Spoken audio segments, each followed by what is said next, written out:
everyone, and welcome to this explainer. I'm so pumped you're here today because we are going to unpack a seriously fascinating intellectual mystery. We're looking at something you interact with every single day of your life, something that literally shapes our entire global society: money. But we're going to explore a pretty radical question about its true origins. So get ready to completely rethink everything you thought you knew about the bills in your wallet and the digits in your bank account. Did money really replace barter? I mean, think back to your high school economics class or those old history lessons. We're pretty much all taught a very specific, very logical-sounding story about how money was invented. It's always pitched as this story of convenience and progress. But what if I told you that the actual historical and anthropological evidence points in a totally different direction? What if the whole story of barter is just a myth? The famous economist Paul Samuelson perfectly captures this orthodox textbook story that we all just blindly accept. The narrative basically goes like this. Once upon a time, people were self-sufficient. But then they realized, hey, specialization is way better. So they started bartering, trading cows for shoes or wheat for tools. But barter is incredibly inconvenient, right? You need a double coincidence of wants.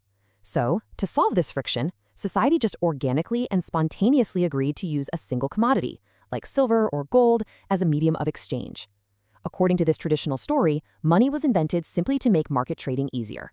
Okay, let's dive into this. On one hand, you've got this orthodox story, money emerging from decentralized, spontaneous barter. But the heterodox reality, the one actually supported by historians and anthropologists, paints a completely different picture. The truth is, there is literally no historical evidence of societies relying primarily on barter for their everyday survival before the invention of money. Barter existed, sure, but usually between strangers or enemies. Instead, the hard evidence shows that money was created from the top down. It was a constitutional project, engineered by central authorities, like kings, temples, and states, specifically to measure and enforce social debts and obligations. Section 1. The Mesopotamian Measurement. Let's travel back in time to ancient Sumer in Mesopotamia to see exactly how this worked. 10,800. So what exactly does this massive number mean? Well, it's actually the exact number of grains of wheat that made up the Babylonian mina.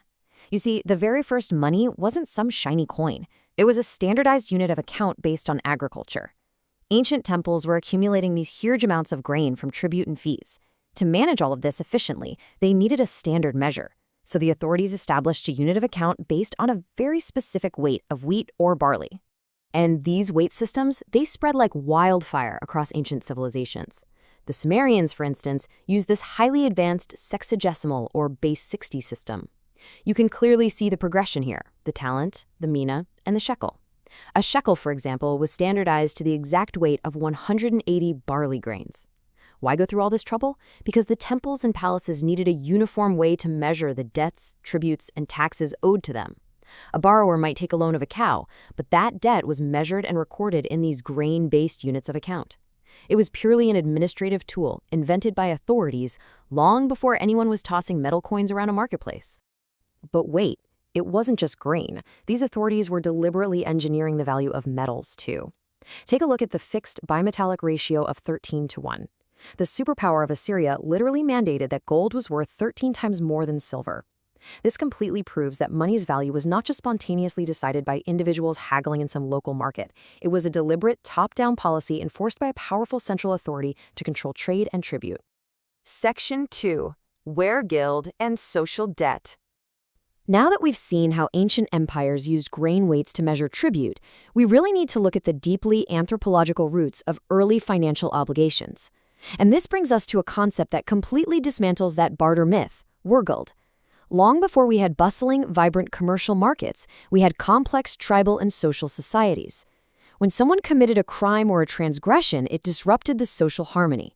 To fix this, authorities imposed a penal system of fines and liabilities called weregild. If you injured someone, you owed a specific debt to the victim or to the community. To standardize these penalties, authorities had to create a generalized unit of account. So, the earliest money actually arose from the need to settle these legal and social debts, not from individuals trying to trade a chicken for a pot. Now, what's really interesting about this slide is how weregild evolved into a much broader theory known as chartalism, or the state theory of money. This theory basically argues that a state or central authority creates a demand for its money by imposing a tax or tribute on its population. The state then turns around and dictates exactly what it will accept to pay that tax. Because everyone needs the specific money thing to pay their taxes and avoid punishment, well, the money suddenly has value. Taxes literally give money its core value. It's wild to think about. Academic research frames this perfectly. Making money is fundamentally a constitutional project.